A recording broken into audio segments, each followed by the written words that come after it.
Hello. Hello. How are you all?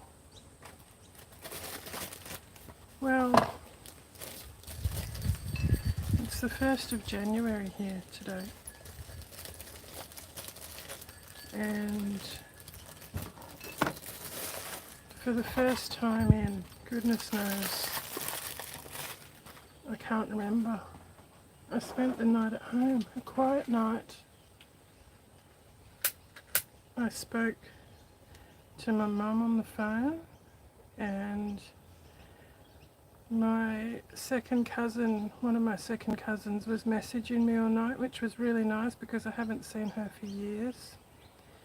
And I'm just lighting a mosquito coil if you're wondering what I'm doing.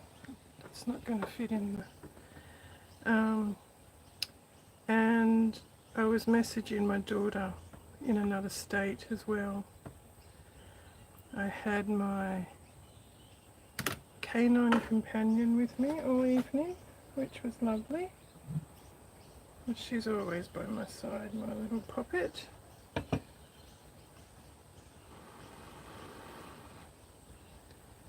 And I made myself a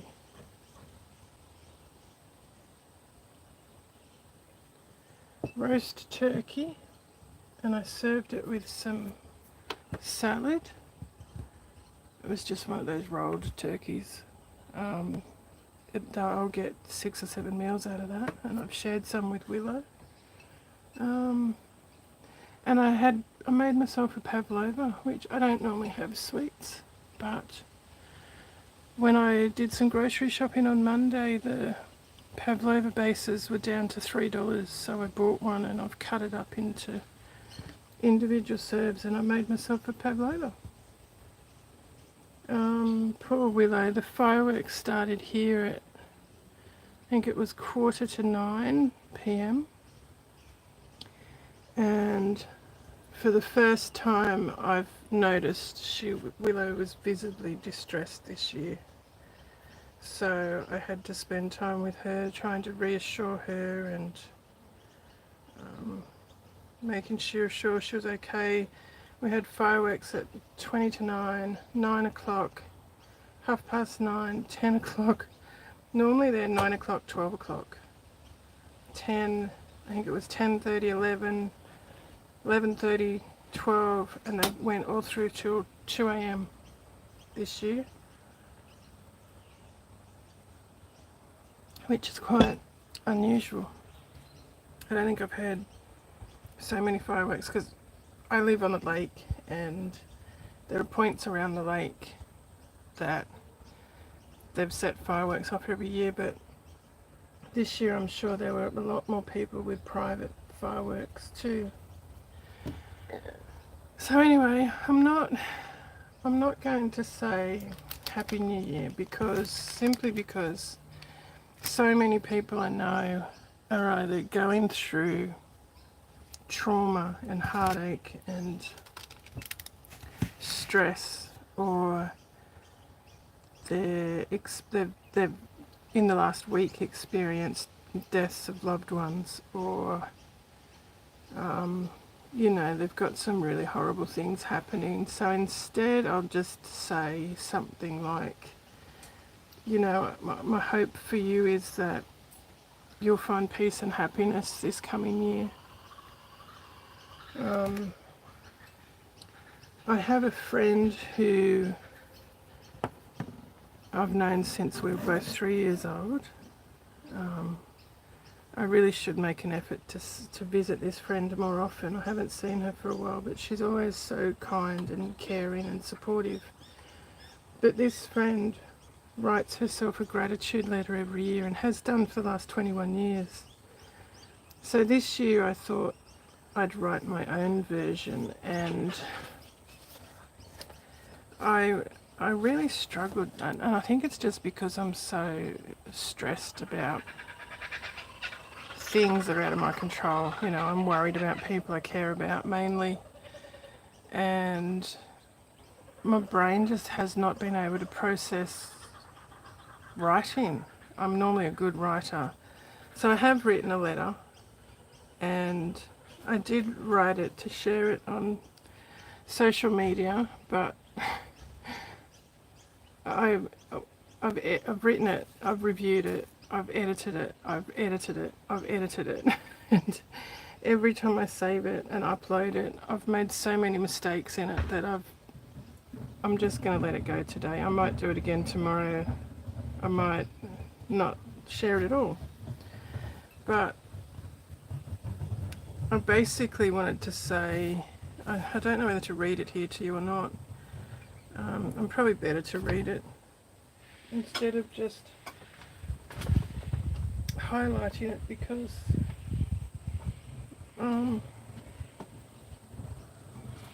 don't know, I'm just looking for my glasses. I know I brought them out.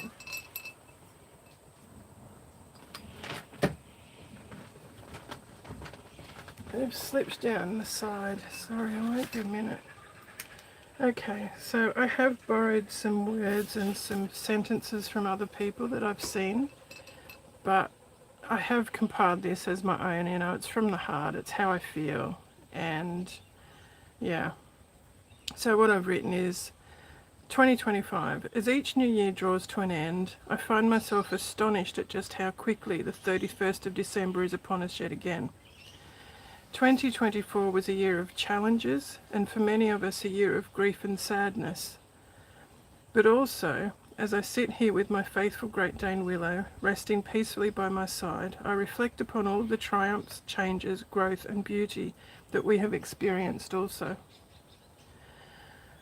For many years gone, I would set myself New Year's resolutions, but 3 or 4 years ago I realised that those resolutions did not serve me well, personally. Almost every year those resolutions included losing weight, saving money, doing better, trying harder, doing more, being more, giving more. And some years I pushed myself so hard that those resolutions oftentimes pushed me over the edge, and on a couple of occasions came close to almost killing me too. There were the years that all I could do to survive was just be and just breathe. Now, however, I don't plan on ending 2024 with a brutal review of my shortcomings. And as I enter into 2025, I'll not look back at how I did not achieve a goal or accomplish resolutions, or stress myself over how to fix myself moving forward. Instead, I'll make time to be gentle with myself and my canine companion. Time to look back, acknowledging the struggles and challenges, as well as the determination and sheer bloody-mindedness that it took to get through the last year and the years that have unfolded before it. In the last 3 years, during the time between Christmas and New Year, I have spent many hours in quiet reflection, choosing my word of the year instead, which to me I have found incredibly helpful. Last year I settled upon 2 words because I just could not choose one. This year I have chosen 3 words to focus on over the next 12 months, and I might still cut that back to 1 or 2. They are pause, connect, and create. Pause before speaking, pause before responding, pause in the moment, pause before reacting, pause before making a big decision, pause between tasks, pause for myself, my dog, my family and friends, pause to process, and pause to be aware. Of course, there'll be many more pauses, but they're just the ones that came to mind. The second word I've chosen is connect. Connect with self, connect with my canine companion, connect with family, connect with Mother Earth, connect with others who share the same interests, connect with community, connect with my body and soul, connect with activities that I enjoy, and connect with activities that reduce stress and increase health and well-being. And the third word is create. Create to add meaning to my life, create a life I can thrive in, creatively create daily, create moments of beauty, create pockets of calm, create relationships, create. I'm also taking steps to trust my body and my intuition, to trust, to love, to thrive, to grow, and to accept all the goodness that the universe throws at me. As for my intimate relationship, for the first time in my life, I have accepted and even enjoyed being single this past year. I have taken the last 12 months to process the grief and loss over the relationship I thought I had, the relationship I have lost, and the life and relationship that we had built, grown, and planned moving forward. I even surprised myself when I declined an offer to enter into a new relationship. Do I like being single at this point in my life? Yes, I do. Do I wish I were in a relationship? Absolutely I do. However, for now I will remain single until I meet someone whose presence is more valued than my solitude. Someone who truly appreciates and respects me, loves me and adores me, and celebrates the small wins as well as the huge, and will sit with me in silence through life's challenges and heartaches. Until we meet, I'm perfectly happy with myself. My peace and my self-worth are way too valuable to settle for anything less. So in 2025, I will continue to feel my heart and listen to my soul. I'll spend more time in the present among what is pure, real, good, and true. I will continue to take care of myself, growing stronger, healthier, and wiser. I'll remain faithful, trusting, and optimistic. I'll be touched by love. The sun will shine a little brighter, the flowers will bloom a little longer, and the birds will sing a little louder. I'll be kissed, hugged, and visited a lot. I'll read something truly great. I will travel somewhere astonishingly wonderful, and at least one or two of my dreams will come true. I'll embrace more of the small moments, the ones that often go unnoticed. I'll take time to appreciate the simple joys, the quiet wins, and the moments that make life truly beautiful. I'll no longer be afraid to take chances. I'll trust in myself, and even when the path isn't clear, I'll step into new opportunities with an open heart and the courage to be exactly who I am. I'll continue to be kind, compassionate, and the kind of person that I would want to have in my life. I'll surround myself with those who uplift and inspire me to be better and support me without question. I'm incredibly grateful to everyone who has been in my life this past year and who have allowed me to be in theirs also. As I step into 2025, I acknowledge the blessings I have received with gratitude and relish the goodness the universe has in store. So that was my attempt at a gratitude letter for 2025. And the way my friend writes it is that she writes it as if she's looking back on the past 12 months before they happen. So yeah, that was my attempt. It probably needs a bit of work. I just sat down and penned it earlier before I came out here. I wasn't going to do it. I've been feeling pretty, I wouldn't exactly say miserable, that's not the right word. Tired, I think. I was up early this morning. I was going to come out here early before the day got too warm, and it's now, it's 5 p.m. So I've just sat down and you know, wrote that letter, made myself lunch. I don't normally eat through the day. Made myself a nice salad for lunch, and I've just, you know, paused and taken my time with some stuff. But anyway, excuse me, I digress.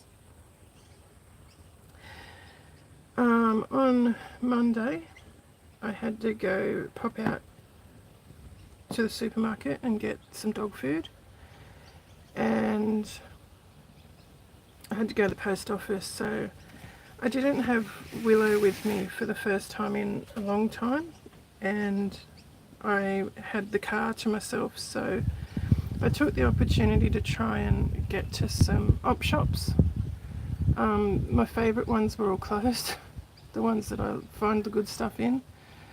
So I called into a couple I haven't stopped at before, and the first one I walked into, my cousin was working there, and I knew she volunteered. I didn't realise it was that particular shop. And yeah, I wasn't expecting her to be there that day, but she was, so it was very nice to catch up with her. I found a few things. I went to 5 shops in total that day, and only 3 were open. I didn't get a lot, but I do want to show you what I did get, because some of the things I'll be moving on pretty quickly. When I got them home, I realised that I don't think I will be using them like I thought I would. At least a couple of things anyway. So I will be moving those on, and I will share those with you in a moment. But for now, I'm trying to remember what I got where. I suppose it doesn't really matter. I got this lace, which is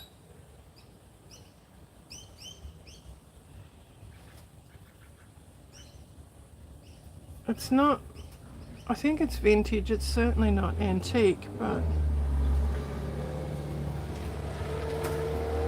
it is a nice lace. I think there's 3 meters of that one, so that's another nice little lace to add to my lace stash. I got a little embroidery hoop, which I recently broke my one this size, so I was quite happy to find that one. I got these balls of Twillies cotton.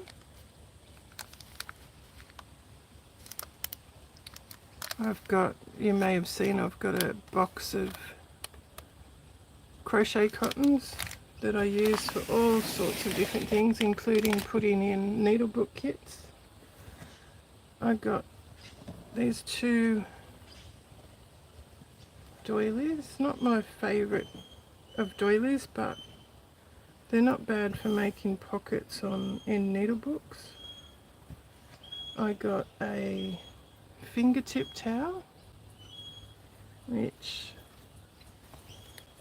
I'm starting to get a nice little collection of these now. I have used one of them. Just noticed, it looks like, I didn't notice that before. Looks like someone's drawn on it with a pink pencil. That's really bizarre. Hadn't noticed that before.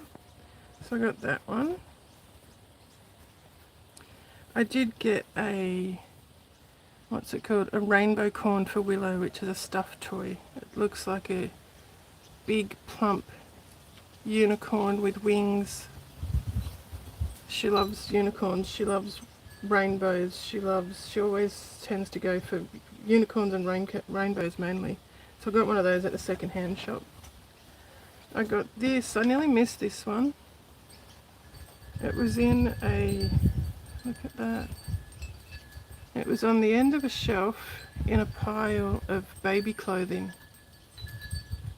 And I just saw a little bit of that sheer sticking out, and I thought, went back and went, what's that? And yeah, I assume it was possibly a cot sheet, but it's very pretty, so I got that one. This is, I think I'll be moving this one on. I love the colours, but it's a beautiful, doesn't look like it's ever been used. It's in, as far as I can see, although there might be a little stain there. I haven't washed this. I was about to say it's in immaculate condition, but out here it looks like there might be a stain there. So this seersucker tablecloth, cotton tablecloth, I don't think I've seen one in such beautiful colours. I used to collect these for when I went on picnics or to put in our caravan or camper van. Don't have the camper van anymore, and I am tempted to keep it because I'm planning on buying a van to travel in, but at this point that feels like it's a very long way off.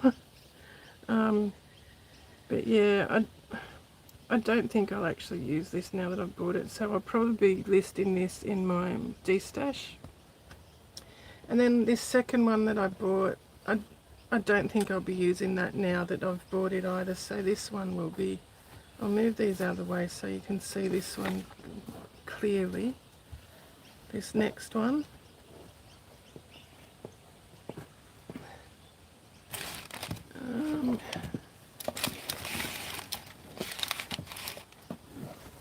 So I looked this up, and this is actually dated 1950. I feel like I need to wrap it in plastic. Look at that. How awesome is that? It's all cotton. There's one 48 by 48 tablecloth. I assume that's inches because it's certainly not centimetres. And 4 matching napkins. That's there. It says AED Sons Production tablecloth novelty, and down here it says all cotton made in Japan. So I spotted that on a shelf and I thought, oh my goodness, I have to have that. But as I said, the more I think about it, I don't think I'll use it. So this one will be going in my D-stash if anyone's interested. I thought that was fabulous. I also got, now I'd started buying China because I was used to host high teas to raise money for charities. And then I became too unwell and couldn't continue that, so I haven't done it since, but every now and then I'll buy pieces because I'll put my sewing stuff in on the table and have, you know, cottons or charms or buttons or whatever in them, because they're pretty to look at. So I got this one, which I thought was quite pretty. It's I can't read that, it's smudged. HULME maybe, England. Not that it really matters, I just think they're pretty. And then this is a saucer. It was on its own. Royal York, Bone China, England. And I thought that was pretty too. That'd be nice to put pins and needles or something in. I haven't seen this design before. It'd be nice to have the cup that goes with it. And then I love this one too. There was 2 of these and I only bought one. Isn't that pretty, the flowers? This looks like wattle to me, or some people call it, I think, mimosa. I just thought that one was so pretty, and that is an Alfred Meekin. So just have these sitting on my table and use every now and then. The one I bought a couple of months ago, the funny leaf-shaped one, I've got it sitting in there on my desk. I use it every day. So I think that was it for the my little vintage purchases the other day. I was a bit disappointed I didn't get to the 2 big shops that I regularly get. Well, not regularly. My 2 favourite ones were closed.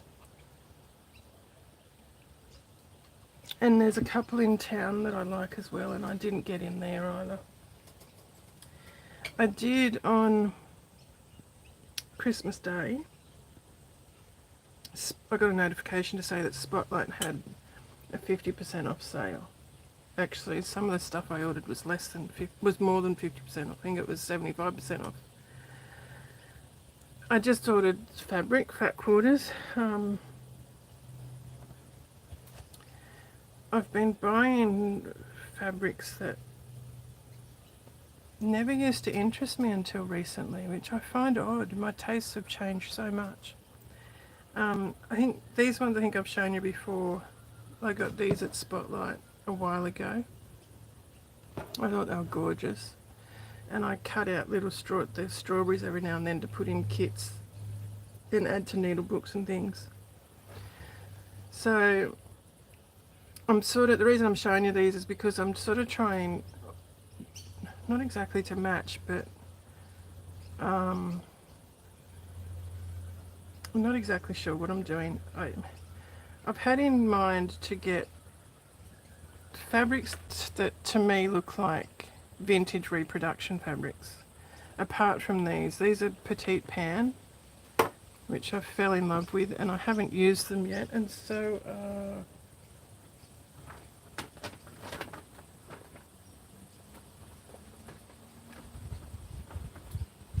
I've got a couple more. I'll find them shortly. And then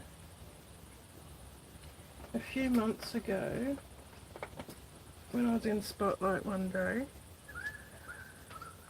these were half price. So, and look, a lot of people don't like Spotlight fabrics. I think because they're a big, like a box store, I guess. But the main reason I buy them is because they're affordable, especially when they have their half price sales on. I do get fabrics from quilting stores from time to time, but it's usually something that I really, really need for a particular project, because yeah, they're just not within my budget at the moment. So one of the reasons I got these is because I wanted to start doing the 1920s, 30s sort of feed sack inspired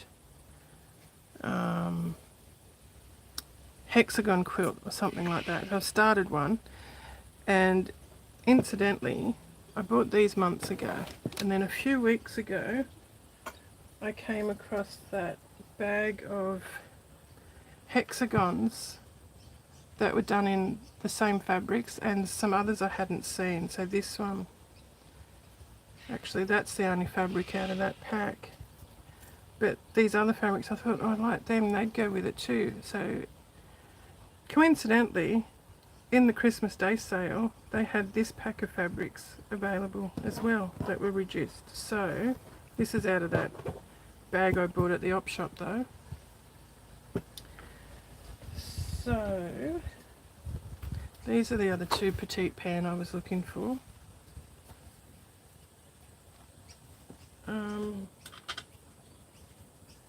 So I ordered another pack of this same one because it was half price, and it is called, I should put my glasses back on,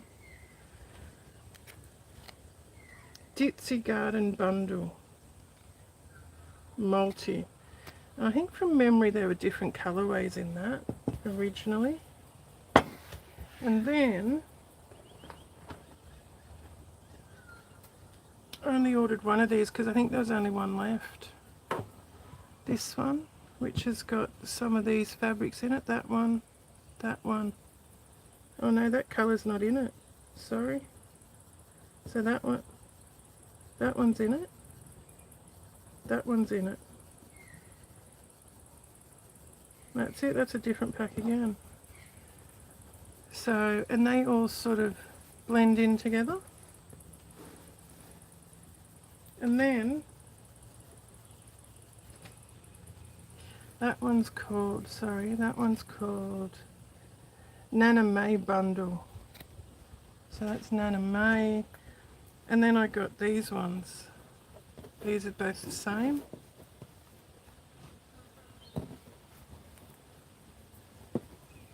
They're quite pretty, and that's called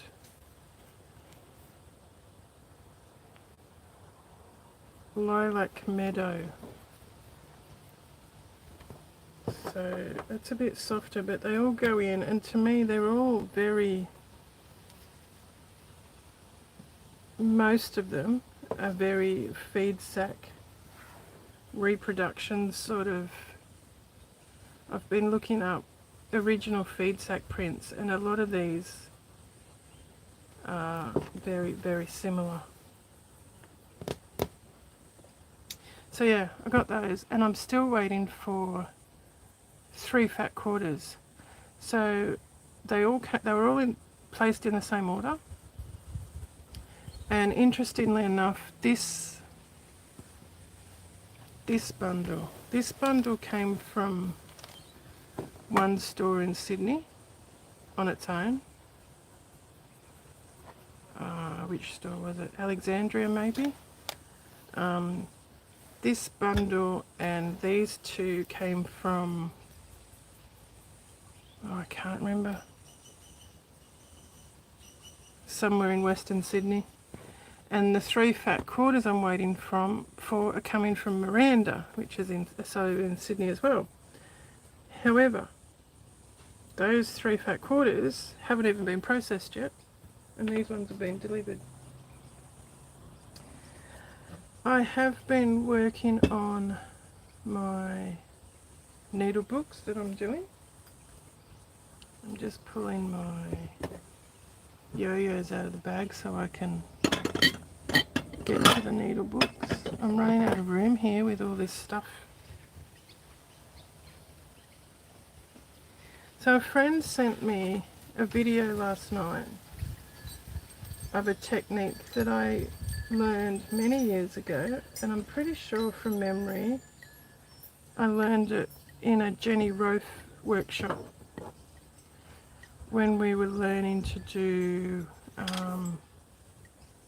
I was learning to do 3-dimensional flowers for quilting, and I'd forgotten about the technique, but the friend sent me this video and I'm like, oh my gosh, I'd forgotten about that. So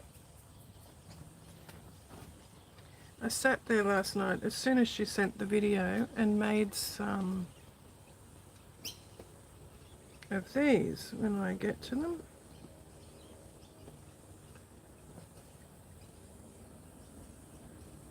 Some folded hexagons. Now that one doesn't look very square, does it? That one. And that one. And then I stitched some together. I might use that as a page in a needle book. So I thought today I might show you how I've done those.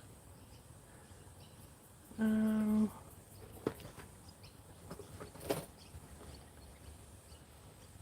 just looking for needle and thread.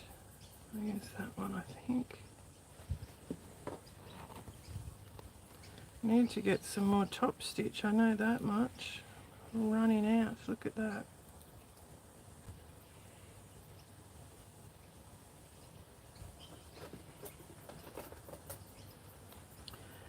Pair of scissors.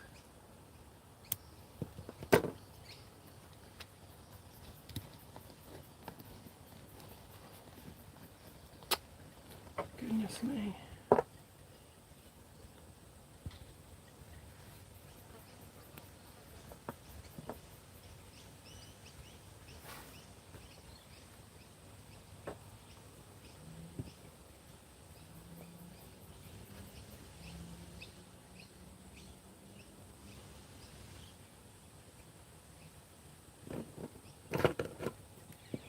This is that stuff, I've spoken about this before and I kept forgetting to bring it out to show you. I've got a couple of these, look at it, the poor thing. It's called Thread Heaven. I haven't checked to see if you can still buy it, I assume you can. I bought these years ago when I was quilting, when I was teaching and working in the quilt store. The store I worked in didn't stock it. I used to have to get it from a lady in town. In fact, I think I bought one at the quilt fair and I bought one at a place at Waratah that doesn't exist any longer. Used to be across the road from a quilting store actually, and funnily enough the quilting store didn't stock it. There's little bits of, I don't know if you can see, there's little bits of glitter in it, little flakes of glitter, but I like to use this, and all you do is lay your thread on it and hold it down and pull it through. And I usually do that twice. Sometimes I'll go in the opposite direction, but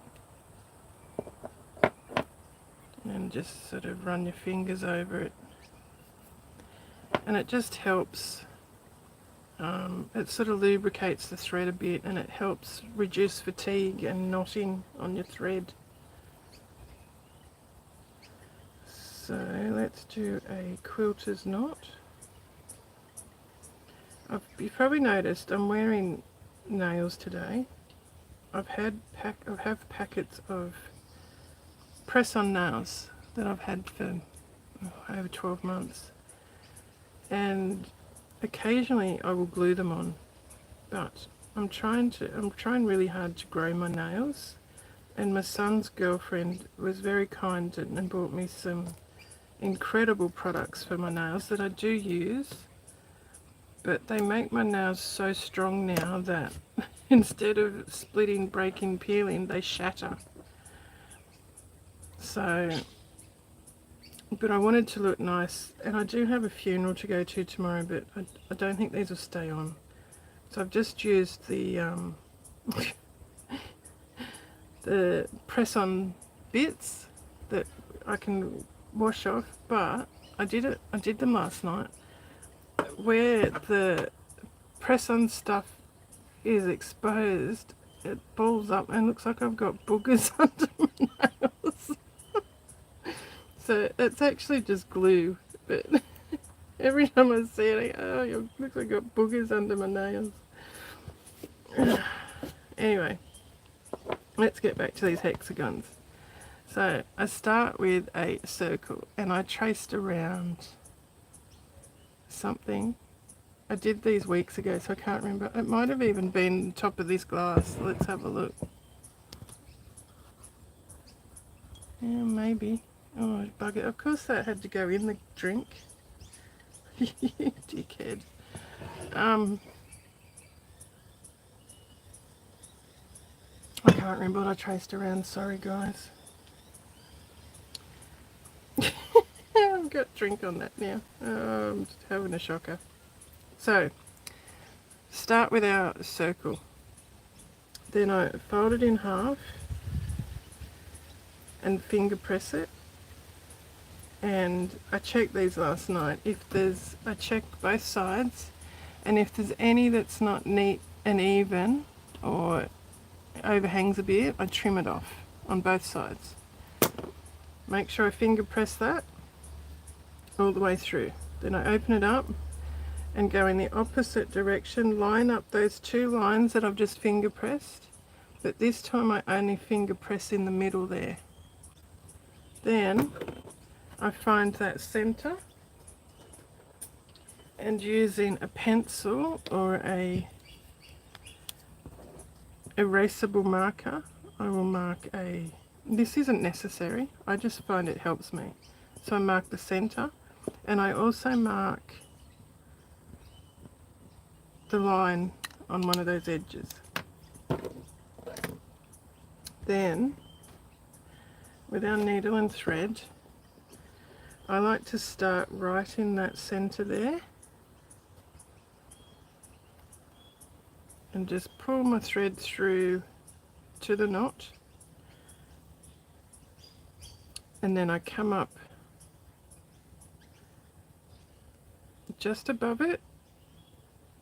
Now I start with the knot on the inside to try and hide it. I don't want it exposed on the back.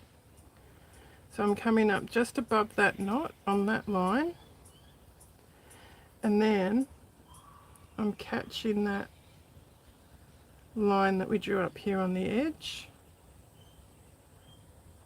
So I'm just going through it like that.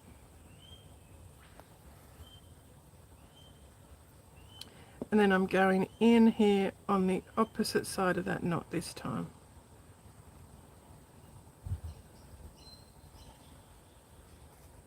And gently pulling that so it's folded over like such. Now I'm going to put a couple more stitches, or at least one more.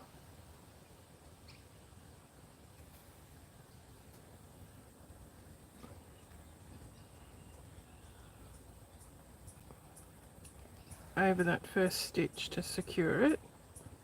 And now that that's done, I need to,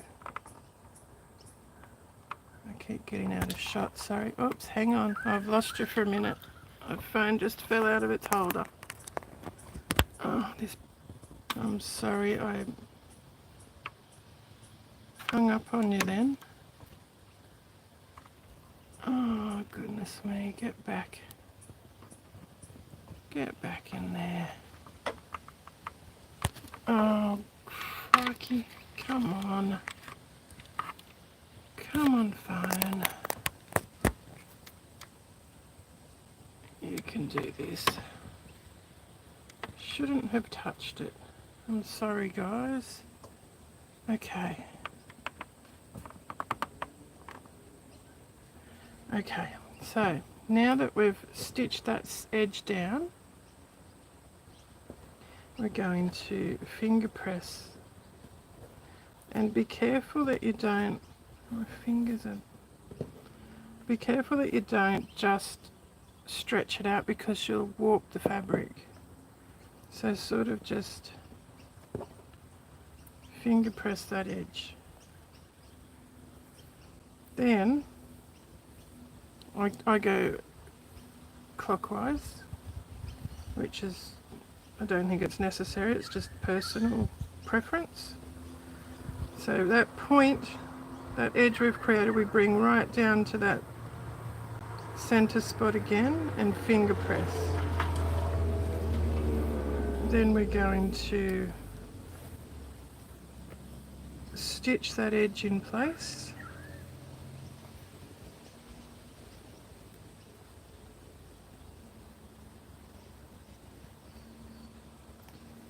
I haven't worked out a way yet to make it a bit neater.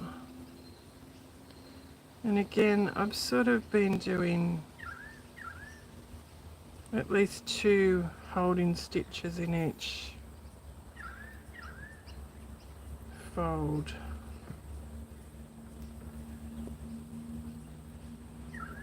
Okay, make sure that's nice and pressed again, and again we'll fold this point right to that center.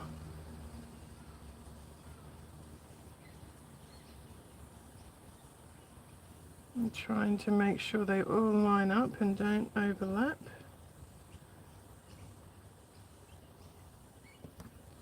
And again.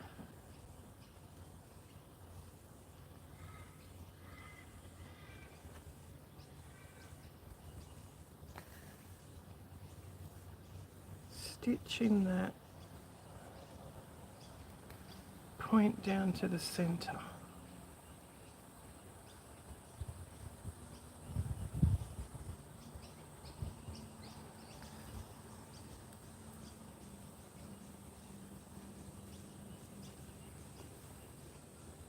Okay. Again, bringing that point to the center.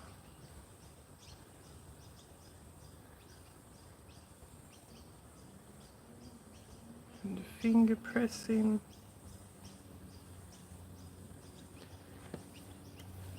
Some fabrics, I've only used, these fabrics I've used so far are all vintage fabrics.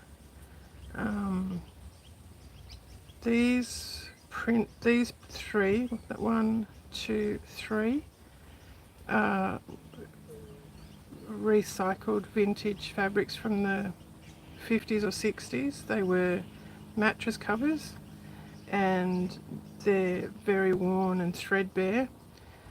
This one is a bit more of an open weave than this one and this one, but this green one's been really good to work with because it still has sizing in it. It's never been used.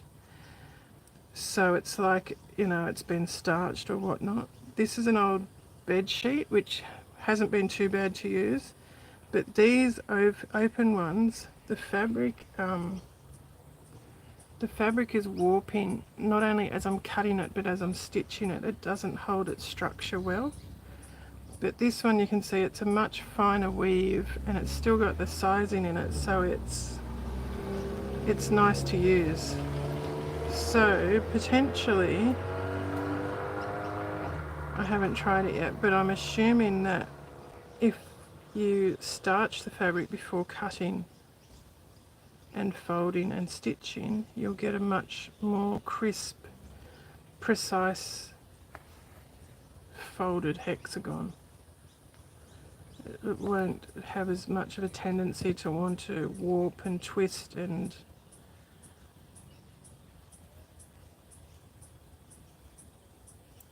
now this is where, see, it doesn't always match up. That shouldn't be sticking out when I fold that edge. Got a little bit hanging out there. It shouldn't be doing that, so that's not going to work.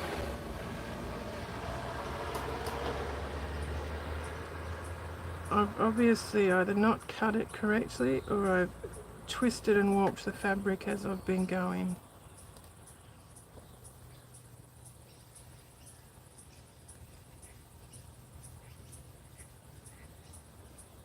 It's not the end of the world. It is fixable, or you can manipulate it. So some of them I've done, however, can you see in this one? Some of the sides end up shorter, which isn't good if you're going to stitch them together, because it won't be square and flat. So that's what the main reason I'm a bit pedantic about trying to make sure all the points match up. And this point, see that shouldn't happen, how that's sticking out like that. But on this side I could easily, probably shouldn't, but I'm going to just trim that off so it's not visible when I fold the last point down. But the problem with doing that is that last side's not, it's not square and it's not as long as the others.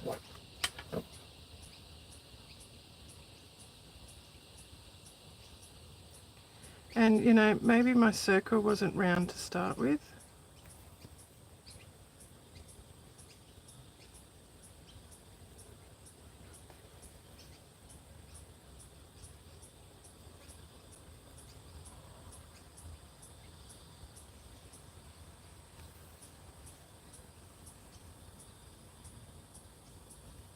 It gets a bit more difficult with all the layers at the end here to stitch through. And I'm going to put another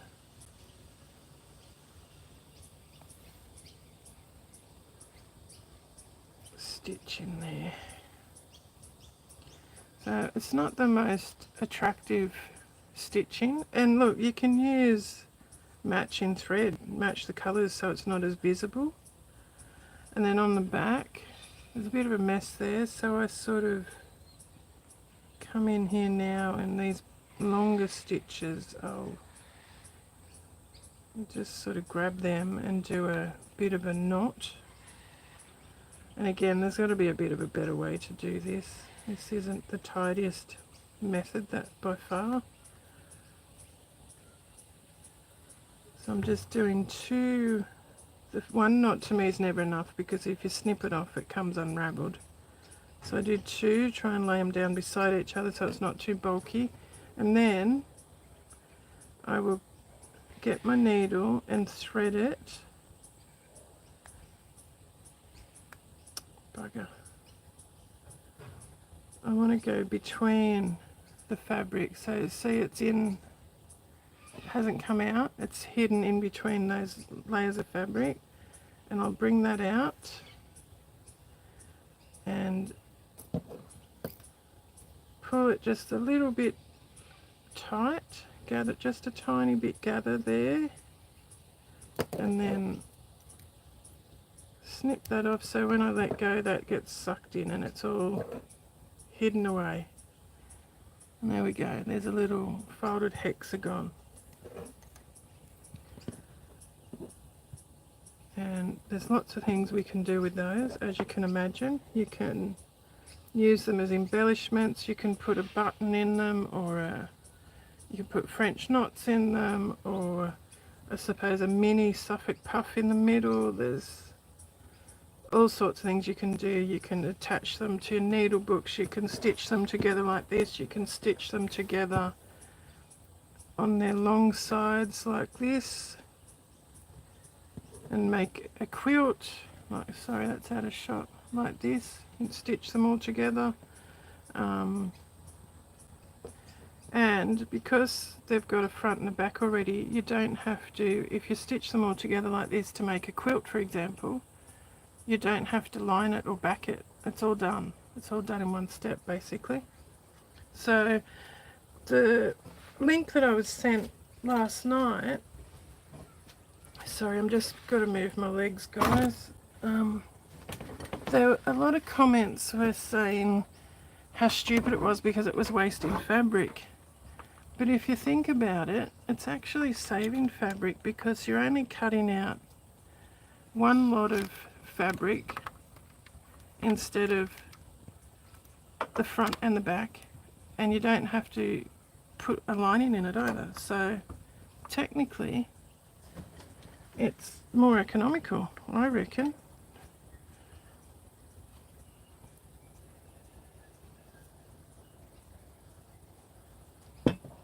Excuse me, I was thirsty. So yeah, I didn't sew mine together like this simply because my sides are all different lengths. See here, you can see this one. They don't match up. But you could do that.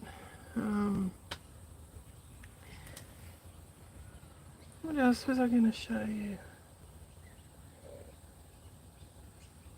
I can't even remember. I do want to, and I mentioned this the other day. I still haven't done it yet. Okay, what progress have I made? The orange needle book, I ended up stitching on that wheat ear instead of the square bright white medallion. So that's as far as I've got with that one. I've done quite a bit of work on this one, the purple one. So I've stitched all this edging on, I've turned all this in, needle turned it and tucked it, and it needs to be steamed and pressed and get those holes out where I had it basted. So that one's had quite a bit of work done on it, for the cover bit so far anyway. And then I'm still working on the pink bark cloth. I've done the edge of it. I've put the pockets in. There's one of those strawberries I showed you earlier out of that fabric. I like stitching them in the needle books like that.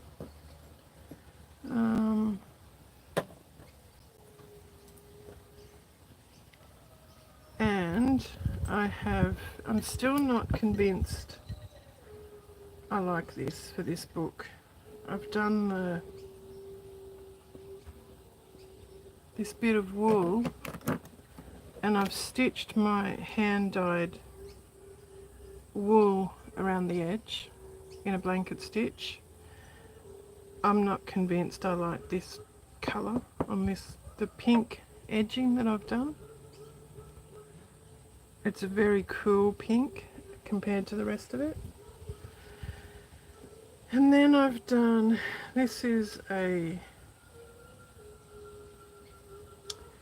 piece from a vintage tablecloth,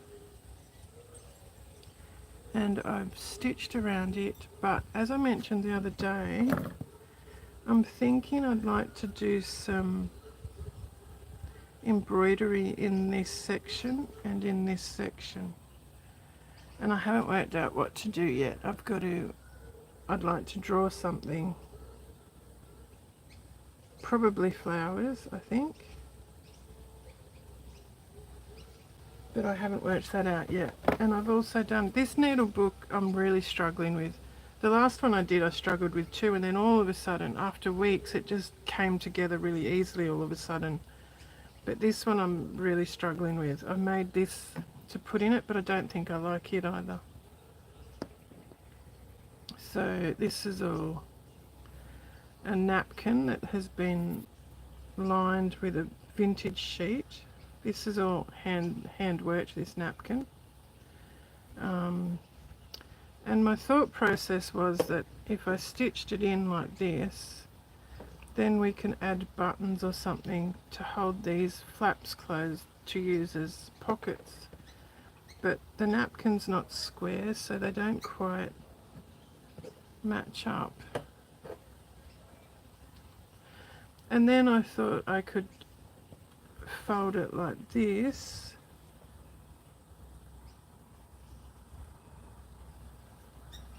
and stitch it in as a page, but then it basically does the same thing anyway. It's just been added a different way. So yeah, I'm not sure about that one yet. Still not convinced it will work. It will be quite bulky in the middle there.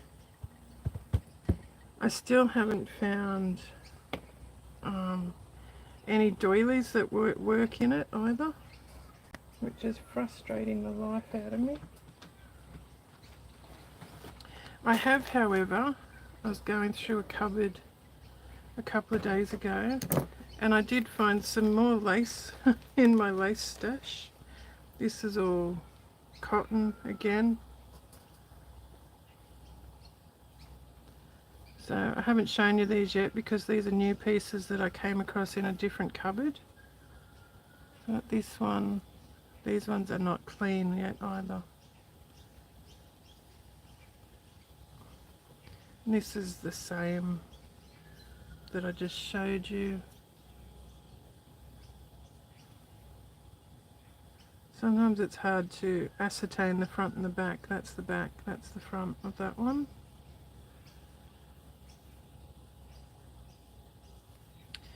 Then I've got this one.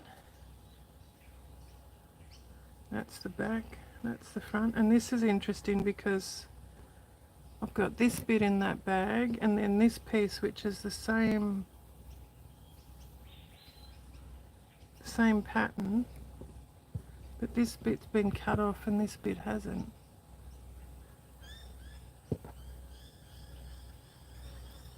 So there's those bits. There's a bloody blowfly.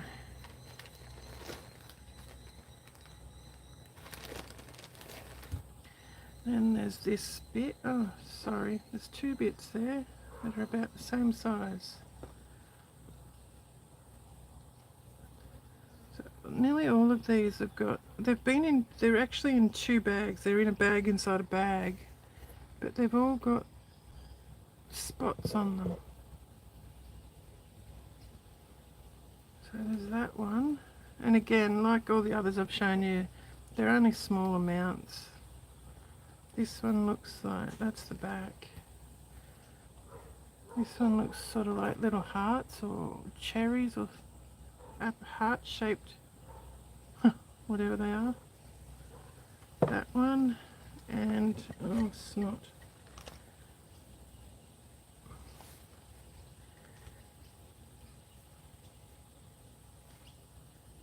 This one, which is a soft, don't know if you can tell, it's a soft pink.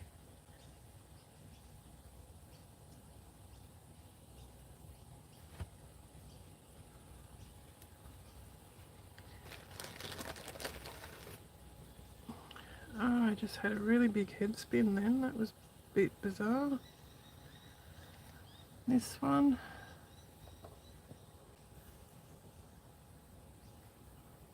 This one's obviously, well, this could be a factory join, I guess. It's been cut with pinking shears here, but then there's a join about a foot, 12 inches in.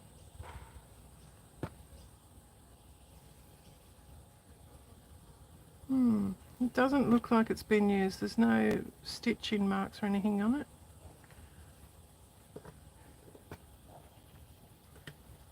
Again, it's got some dreadful marks and stains on it. And then there's the blue one, the same as the pink one.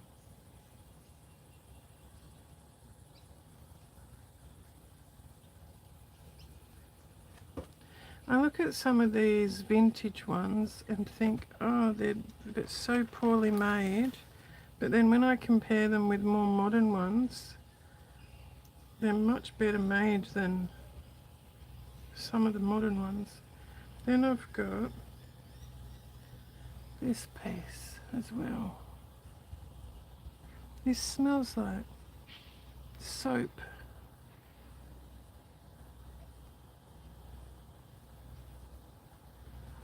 So yes, those ones appeared in another cupboard a couple of days ago. So they'll be added to the lace box as well. I was thinking, you know, there's only so much lace I can use, and then I came across a lady on Instagram last night and I've got, my supply is pale in comparison to hers.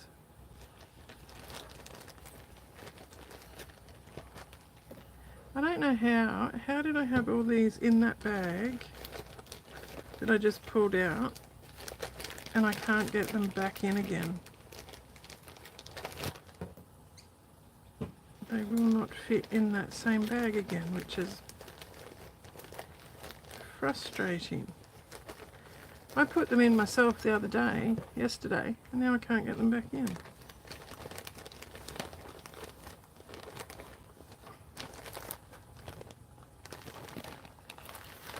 So they've been in a bag, inside a bag, and they've still got marks and stains on them.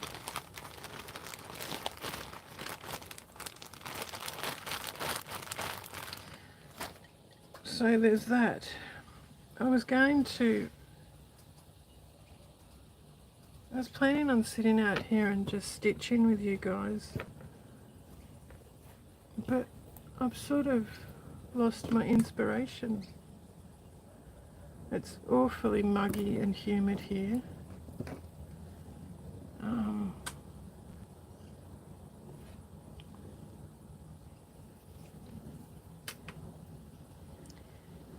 How many of you struggle like I do to cut fabrics when you get new fabrics? I want to use these for two things. Originally I wanted to make a hexagon quilt, but I'm starting to think that it's a bit too ambitious considering I've already got 12 started. So now I'm thinking I'll use these fabrics to put in needlebooks or make needlebooks or pouches, I think. Possibly some Suffolk puffs and hexagons. But how many of you, I look at these pretty piles and sometimes I'll sit there for minutes just looking at them, not even taking them out of the ribbon piles. These ones I bought months ago are finally out. These ones back here. But I'll often just leave them like this. This is probably how vintage fabrics that look like they've never been used get so stained. People like me that go, oh, look at that, look how pretty that is. I just don't want to cut it. I don't want to cut it and then regret cutting it, and maybe I'll change my mind after I've cut it as to what I want to use it for. How many of you do that? How many of you just go, oh, pretties, I don't want to cut you, I just want to pat you and look at you? Or am I just the only weirdo that does things like that?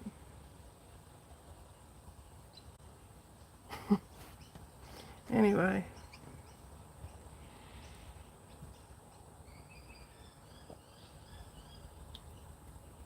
I bought more than a couple. I gave some as Christmas gifts. When I was at Bunnings recently, the mushroom kits were marked down from like $25 to a couple of dollars a kit. So I bought some for Christmas presents, but I've ended up with 2 left over that I'll use myself. But nearly every day I come out and I look at them and I have to set those mushroom kits. I've been saying that for at least 4 weeks now. I have to set those mushroom kits. And the main reason I'm procrastinating is because it's just so bloody hot and dry and humid, which is a bit of an oxymoron, isn't it? Dry and humid. So I'm just worried that they'll dry out and the spores won't get to. But I don't know how long they'll last. If I leave them in the box waiting, do they have a use by date? I assume they would. But then again, out in the wild, mushroom spores would technically last for years until the right conditions, wouldn't they? My poor plants are really suffering at the moment. Oh, that was a lovely cool breeze. I don't know about you guys, but after the rush of getting things organised for Christmas and then visiting all the family and then cleaning everything up, and I still haven't cleaned everything up. I've just been so tired, but I don't even think that's the right word, because I don't know, I just want to sit and pause and enjoy.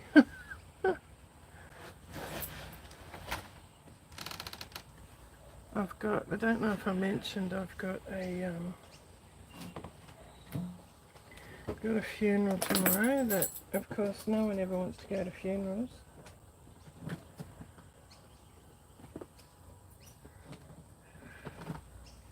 But sometimes it just has to be done, doesn't it?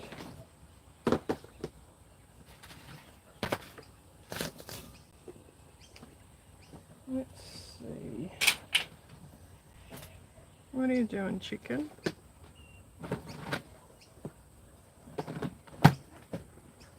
Well, she's been sleeping a lot because it's just been so hot.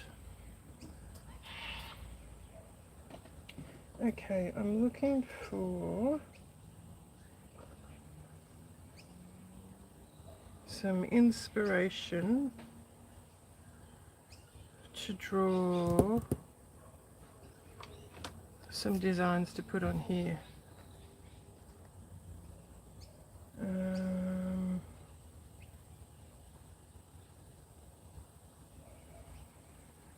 Of course, I just can't think on my own without looking at some ideas. I've got that many darn projects on the go.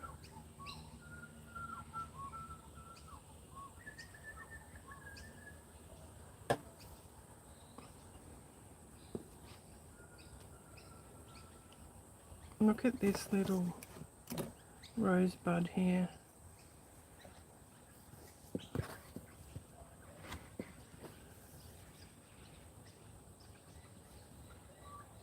I don't even know how to draw that to stitch.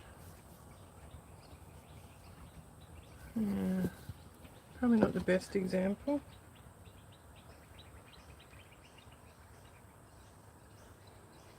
I haven't brought much out here. These are just bits I had in my folder with cutter pieces in. No, I don't think that's the best example either. Although that's a bit cute. That bit there.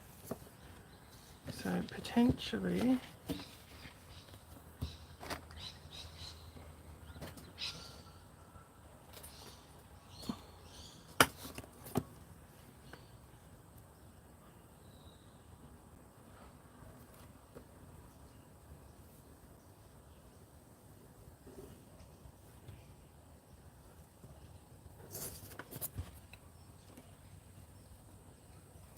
How big is that? Yeah, about that big.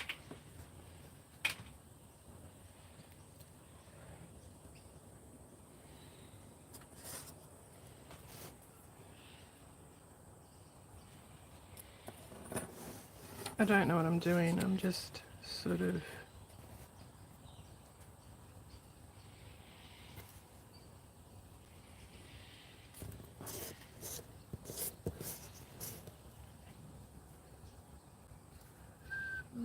about there and about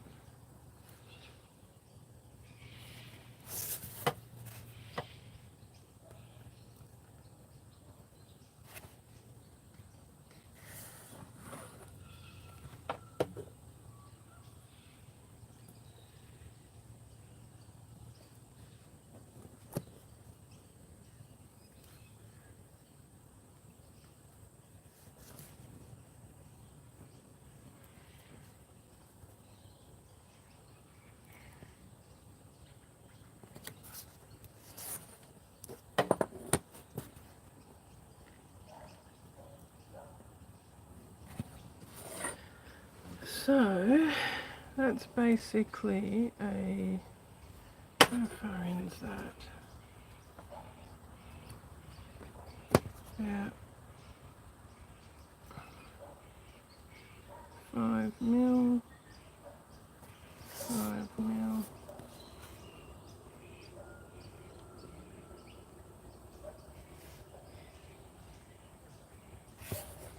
This is probably a bit of overkill, to be honest, but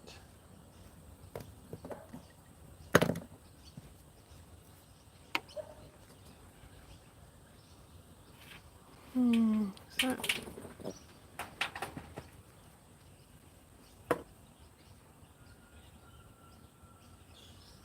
It is too. It's all very symmetrical when I measure it. Much more symmetrical than I imagined. I mean, of course it's going to be. I don't know about you, sometimes when you look at these, the vintage, you know, the, what's it called? Stamped linen. They sometimes don't look that symmetrical when you start stitching them.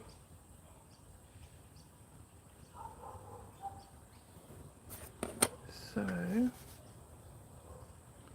we've got one there, a French knot about there, about there.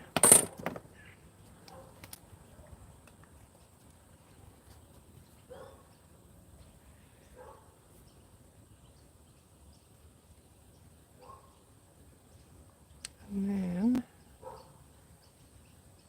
1, 2, 3, 4,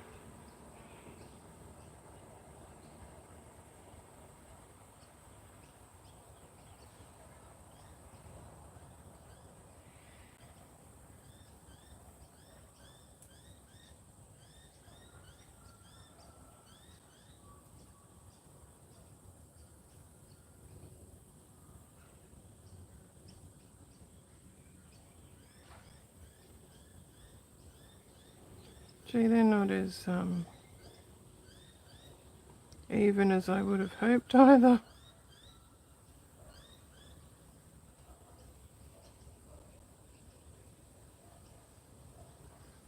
So French knot, lazy daisy, back stitch or stem stitch, lazy daisy again.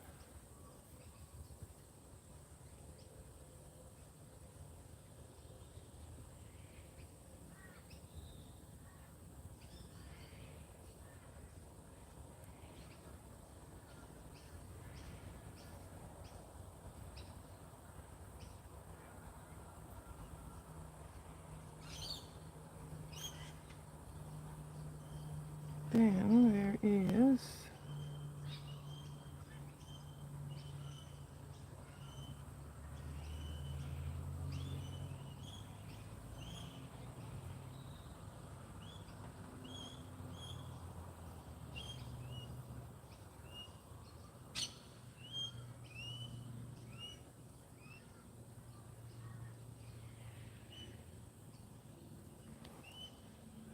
That's pretty much what that is. So that could potentially be a little stitchery. We do flowers.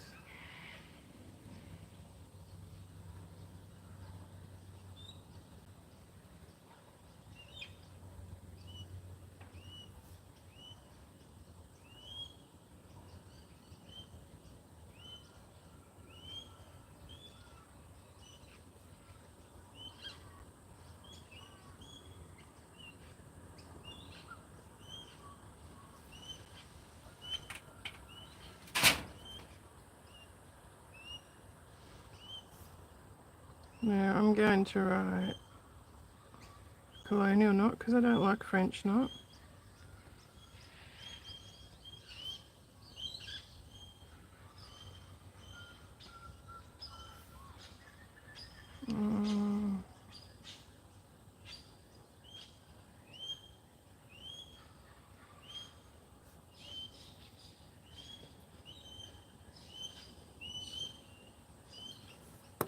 There we go. What else can we draw? I'm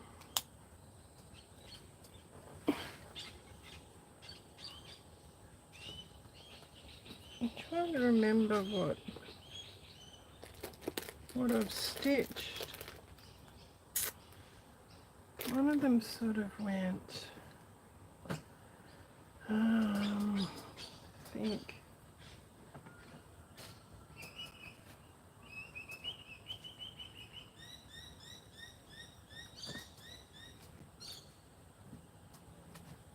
No, I thought there might have been something else in there.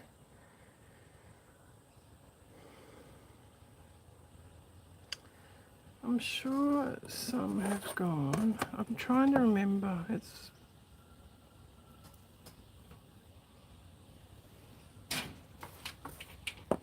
I should have had a look.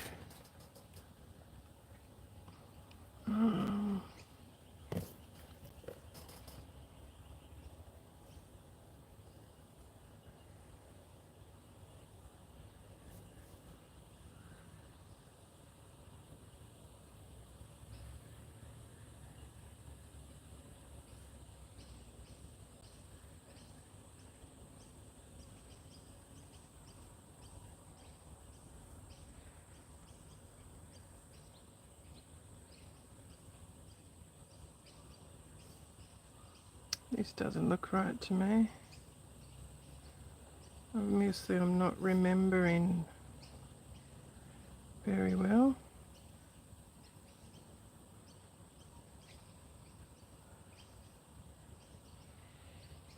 Maybe it was just...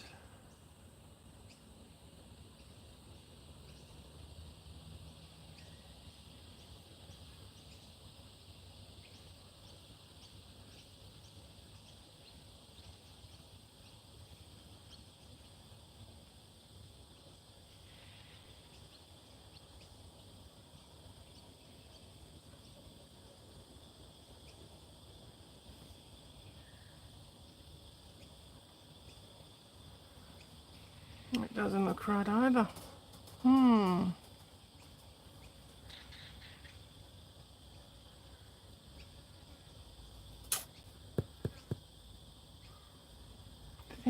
Think. I don't have any out here I can look at.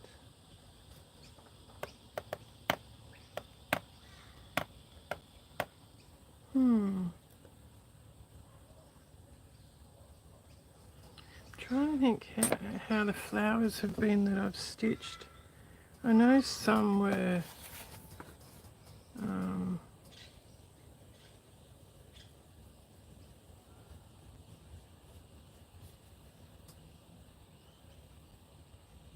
little circles, and you did blanket stitch to make them like,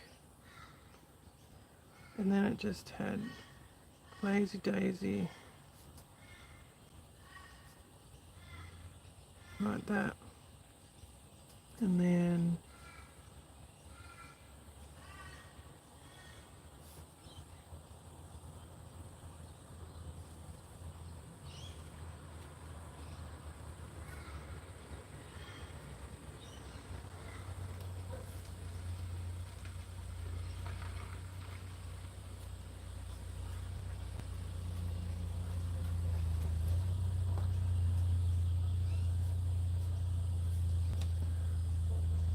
That's one way we could do it.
Maybe we could even go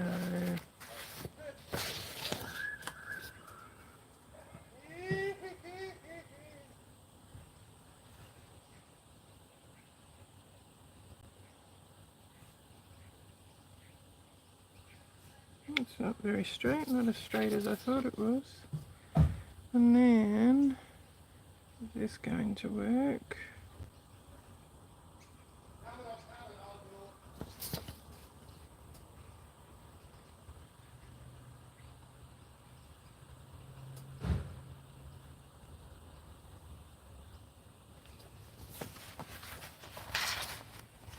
I don't know if I'm fussed on that either.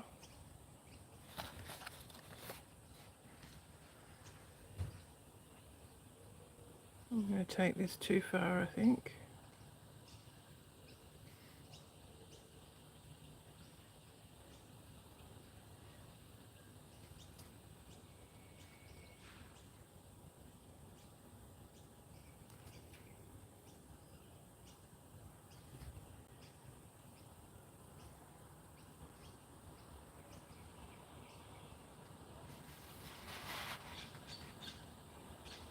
I mean, you could keep going with that. You could put, you know, another one here and make like a triangle, or you could put another two down here and make like a, what's that, a hexagon.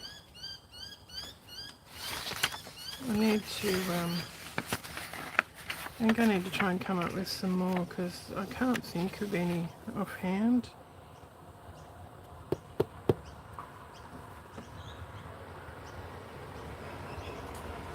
No, I'm going to have to look some pictures up, I think. I should have. Oh, I couldn't work out why I had thread attached to me. I got this magnetic bracelet for Christmas and I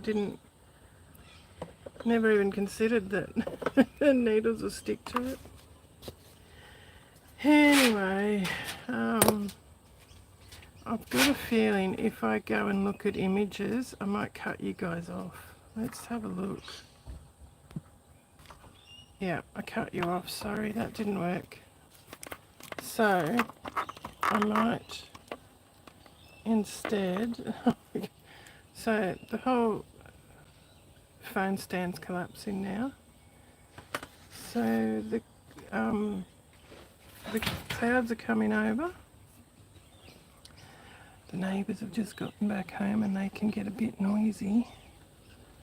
So that might be my cue to wind this video up, hey?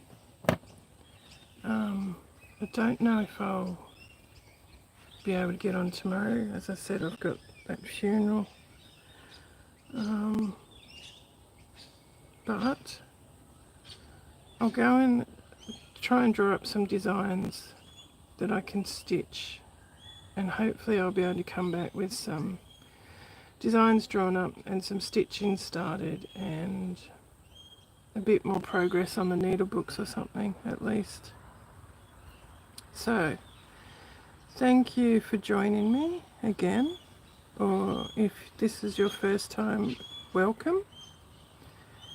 If you haven't hit that subscribe button, please do so because it helps me do more videos.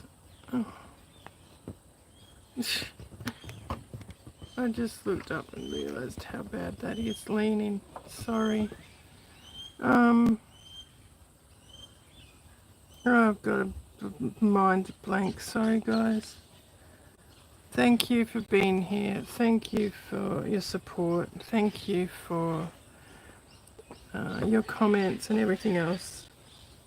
If there's anything you'd like me to show you, any tutorials or anything you think I might be able to share with you, please drop them in the comments and I will address those when I can.